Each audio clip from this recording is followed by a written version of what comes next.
So welcome back, folks. Today we are going back to the campaign diaries. Yes, our players have been continuing their adventures, and even though Fritzolas is now dead, there's still much to talk about. This campaign diary is going to be a little bit of a catch-up. We've played like about a half dozen times since they killed Fritzolas, and they've been doing a lot of kind of miscellaneous stuff. However, they have been kind of getting on track with an actual bit of a campaign story that I really want to chronicle and in more campaign diaries. However, I don't want to have to do an entire video for each of the sessions leading up to them really getting involved with this. So this one's going to kind of envelop all of that. So let's get straight down to business. This is the next season of the campaign diaries. So the end of the last kind of section of the story, they killed Fritzolas, and of course, when we picked up the next session after that, they were still in the dungeons. They had just killed Fritzolas. One of the first things they did was go ahead and let everybody out of the cells, and in doing so, they freed Gray, for instance, but they and all these other civilians. But sure enough, a bunch of soldiers came down, led by Fritzolas' new advisor, the old one having set the players free and set them to Keurig, was then later killed off. So now this new advisor kind of, basically tells them to stop. And, at first the players were kind of like, yeah, sure, we'll kind of hang on. But then Danny comes up with a brilliant idea. He manages to frame the advisor as hiring the party to kill Fritzolas. The soldiers, angry at this idea and completely convinced by Danny's winning smile and his high charisma, all end up ganging up on the advisors, allowing the party to stealth their way out of the castle. Now they were still in Renovas, and things were getting kind of shut down. The city goes on lockdown. But Elias, now playing their new character, Osborne the Rogue, used Thieves' Cant to basically find a shady inn where they were able to then purchase to be smuggled out of the city by another thief. Well, it worked pretty well, and I think the players enjoyed it. They had kind of a little bit of fun with that. The rogue snuck them out via the river, and they got back to Oovrenguard, no problem. And once at Oovrenguard, they kind of chilled out, and they kind of didn't do too much, Unfortunately, at this point, Sonia and Braden, both of which have been kind of unable to come to our games for most of these last couple sessions. As such, the players have been, in many ways, directionless. The remaining party members, who's basically Sam, Danny, Esther, and Elias, are basically audience members. They don't do too much. And I'm not saying, they don't do anything, they just sit there, but they're not the most driven of people, and that's okay. That's just different play styles. And as such, I had to adapt to that, and so then I threw some stuff in their way, in that what happened is, as they were hanging out in Oovrenguard, kind of just not sure what to do next, 3 figures emerged from the woods. One, a Furbolg wizard. He's guiding with him 2 younger children, one of which is clearly like an early teenager, the other one probably only about 10, 11, a boy and a girl. And it's basically revealed after some discussion that these 2 are the children of Fitzherbert. These are the rightful heirs to the throne. Now then, through some more discussion, this kid, the older boy, he's being about 14, he being actually somewhat educated, Biernan as his name is, he basically explains that the 2 countries, the one that was ruled by Fritzolas and the other one ruled by Bartholomew, both used to be a single country named Faditz, after the king that established it. But he explained that during the history, at one point, it was basically split between 2 sons. And thus, we had kind of the world the political geography as we knew it. However, he intends, as the rightful heir, knowing that Fritzolas is now dead, his father clearly being dead, he wants to reunite the 2 and take his rightful place as the heir to Faditz. Now, the players are kind of like, okay, sure, we'll do that.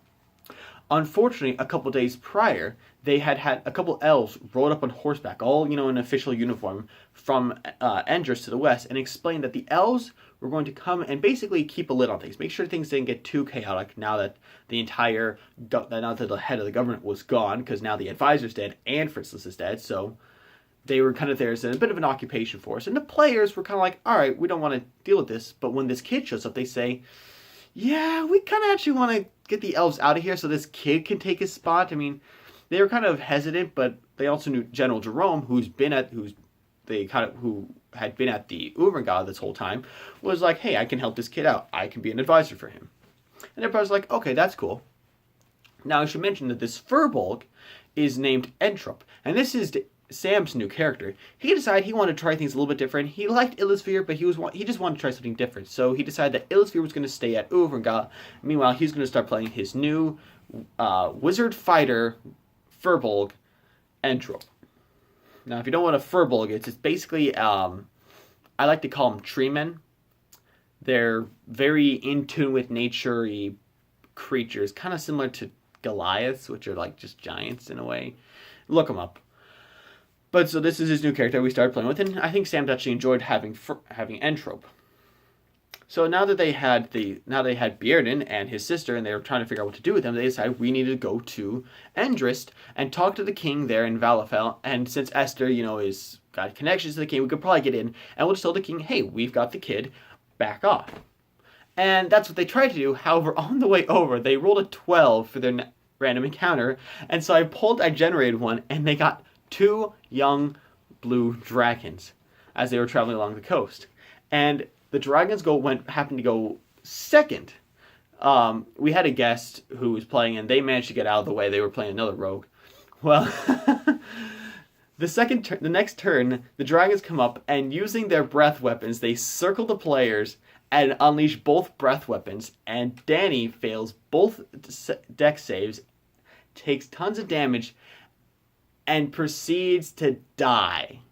Like, he dies. I mean, he didn't die right immediately, but he fell unconscious, and the players tried to do their best, but several of them were also knocked unconscious by the breath weapon, leaving most of the party incapacitated, leaving basically, I think it was Osborne and the guest, thief, alone against all these 2 blue dragons. However, Danny proceeded to then fail his saving throws and eventually died.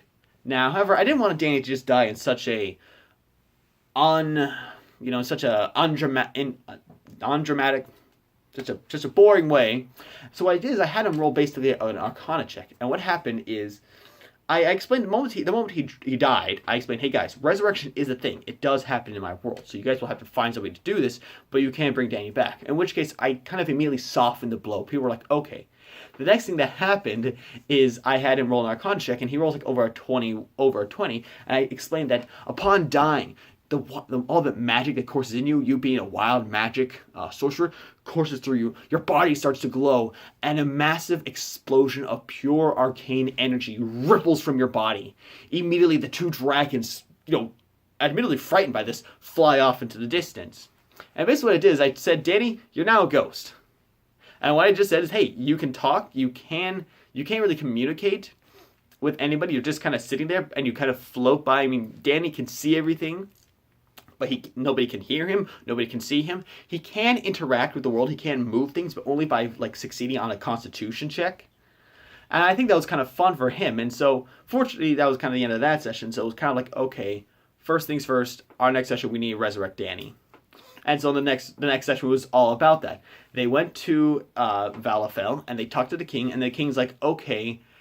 He was a little hesitant. He's like, when they explained that, hey, we've got this son, we have the rightful heirs, we can reinstall government. And he's like, well, I need proof that this son's alive, But they're like, okay, well, promise us you won't try and kill him, because, that would be bad. We don't want you kind of to kill him now, as he's a potential threat to your expansion. And he agrees, and he writes them a giant seal that allows the kid to basically walk unaccosted by elves. And basically also promises that no elves will try and kill him. And they're like, okay. Next they go visit, they get basically some directions. They go visit the Grand Healer, who's basically in charge of the magics, the kind of the healing magic in the Valafel. And he basically says, hey, if you'll get a book back from these hags up north along the coast, I'll resurrect Danny. And everybody's like, okay, cool. So they went up to these hags, and that was an entire adventure in of itself, as they originally tried to sneak their way in, but failed their stealth checks, and so were captured by the guards, these Oni guards with their they weren't hellhounds, but with another type of dog, with their blink dogs. No, they're shadow mastiffs. That's right, shadow mastiffs. And so the hags are like, well, we'll make a deal with you, and the hags say basically, take this black rock and put it underneath the bed of the king of the elves, and we will give you your book.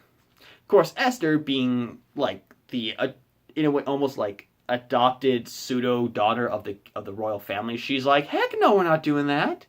So they're like, okay. Unfortunately, the hags had cast a geas spell, Geas. I've never been able to figure out how to pronounce it. Geese, whatever, on Esther. And so every time she tried to resist and kind of say, no, I'm not going to do it, she took a bunch of psychic damage. And eventually, like, okay, something really weird is going on. But so they left. They said, we're not doing this. They left. I mean, they took the rock with them, but they said, okay, clearly we're not doing this. But they left. And then they sent Osborne in to try and steal the book. And Osborne naturally fails stealth checks, is chased around the compound by Oni guards, running for their life. Eventually, they manage to disguise themselves as a dwarf, kind of get around the corner, disguise themselves as a dwarf, and get taken in. And basically say, yeah, I want to curse people, I want to make a deal, I want to curse somebody. And the hags are like, oh, sure, well, they take all Elias's gold, curse it, and then give it back and say, hey, give this to whoever you want to curse. There's a hair in front of me. But Elias takes the time as they're enchanting these gold coins. Elias takes that opportunity as Osborne and manages to steal the book finally. And now they have the book, they have these cursed coins, and they finally are able to leave the compound. And the first thing they do after getting back to Velafell is naturally they're like, okay, Grand Healer, here's the book. Now resurrect Danny and heal Esther. And sure enough, the Grand Healer, he being a high-level spellcaster, was able to remove the Geas spell from Esther. So she stopped taking damage every time she's like, no, I'm not going to do this. As well as was able to resurrect Danny. And that was that. And then on a following session, they basically spent that session basically helping Biren now get back his king. They went back to Renavast, and he basically said, hey, you're the new king. They did a number of other things, but during that session, there was a coronation. They all got to go. Bearden also basically said, hey, you guys are now part of my new militia, my private militia. Basically, I'm going to take you all are members, several of you, many of them off screen, are members of my father's old private militia. You guys served him faithfully. I would now wish for you to be members of my private militia. And he made them new badges, and he knighted all of them. So now they are all sirs and ladies. And they even have titles. Esther is of the moon, since her sword Ashane means moonblade. Entrope is the wizard fighter. He is of fire and ice, which I know sounds like a Game of Thrones ripoff, but it's actually not. It has to do with his character. They have many names. For instance, Danny is now the Inferno. All these names, which they can now actually use in Fadits, and will actually now be recognized. And I think the players really enjoyed having these names, having these titles bestowed upon them. They're now actually members of the royal political system, which, while they're probably not going to dabble too much in that, I think for them it's a nice reward. It didn't take much. It was just hey, boom, you're knights. And as the DM, I took a couple seconds. I said, hey, he goes up to each of you, he knights you, he calls you by your name, with Sir Entrope of Fire and Ice, Lady Elmoria of the Moon. I mean, he grants them he addresses them, and as he continues, he always addresses them as Sir Entrope, Lady Elmoria, Sir Osborne. I mean, he addresses them all as such. And the players really appreciate that. However, after the coronation, they were then assaulted by a couple elementals, along with some sort of cleric of some kind and a warrior dressed in strange armor, who were ranting about elements devouring all. And that leads in to the upcoming quest line that they have just started dabbling into. But that's a story for another time. I'm excited for this new quest line. I think it's going to be it's got one chunk, but it's going to lead into a bunch of other things. It's going to lead to another quest line that I'm incredibly excited for. I've been plotting this for a long time, and I've been fine tweaking it ever since, and I'm excited. I think the players will like this. That was probably the issues. The first couple of sessions, they were kind of dinky around because they didn't know what to do. And I had to sit them down. Basically, I had to sit them down at some point and said, okay, guys, what do you want? And they just said, we want a dungeon crawl. And I said, okay, then pursue this quest line, pursue these obvious hints. Because when that fight after the coronation with the elementals, wasn't the first time they fought elementals. They had previously fought elementals on the way to the hags, and had even had to fight them in Valafell after talking to the king. So they knew that, okay, elements are getting all stirred up. And so I said, yes, guys, the elements are getting stirred up. Follow that.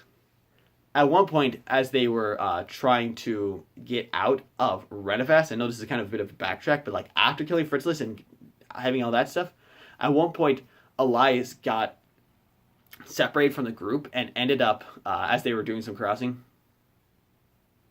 Shoot, I know I don't want to edit this because I'm lazy. I recognize that and deal with it, but actually no, it was during kind of prior to the coronation as things were getting set up. As for instance, there were some negotiations going on. They were trying to. Bjorn kind of now saying, "Hey, I'm going to be king." They go to Renevas and said, "Okay, we'll make you king," and he has to talk to Yells and basically negotiate a treaty with them. And they spent that was a couple days in the making. So the players were like, "All right, we'll just carouse for that time." During which Elias wakes up in the middle of no, she doesn't remember where they are in Renevas and ends up having to make their way along the way, kind of back to the castle. Osborne ends up in a weird shop where a man basically hands Osborne a package and says, "Hey, bring this to Master Lareth." And when Osborne naturally later on opens it up, it's a bunch of like elemental rocks and a strange jar, which after talking to another wizard, they find out is actually pure arcana, pure energy basically. And like the wizard's like, "Dude, this is some bad stuff. This is weird stuff. You need to be careful with this." And of course the players are like, "I don't really want to get mixed in this," but I was like, "Guys, you want a dungeon crawl? Get involved!" And sure enough, they got involved, and now we're on this quest of the elementals that I'm excited for. I think it'll provide some good stories, and I hope you guys enjoy it. As always, guys, thanks for watching. Stay cool.